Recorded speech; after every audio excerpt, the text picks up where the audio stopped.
Let me guess. Every day you want to die. From when I was 6 years old, that same thought owned me for 20 years, until one day it didn't.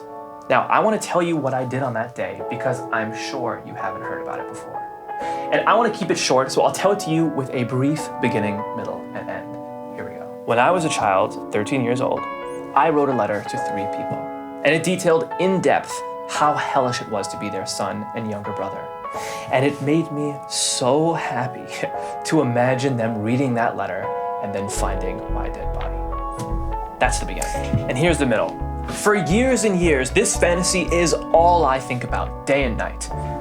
I would say that it haunted me, but even though it was painful, it was cathartic, and it felt good to think about. But I never talked about it or analyzed it because it also felt so dirty, a guilty pleasure. Until, and here's the end, when I was 21, my psychologist at Yale dared to ask me what no therapist had before. He said, let's play this out. In your fantasy, you kill yourself, and your family reads your letter. Then what? What the hell? It was so hard to even get the words out. I want my parents to say out loud, I should have known better.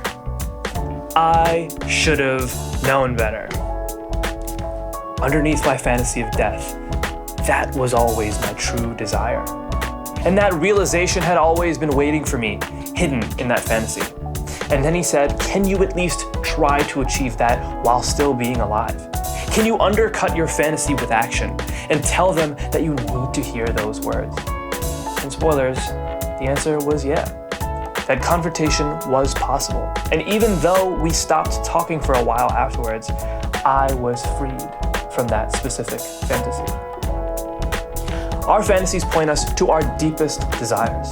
But fantasies are unrealistic solutions to the pains we carry, and it's up to us to find the healthier way to relieve that pressure.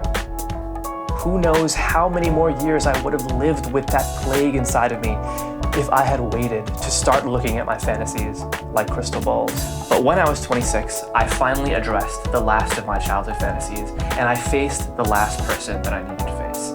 And I've been okay since. Keep yourself safe, and I'll see you next time.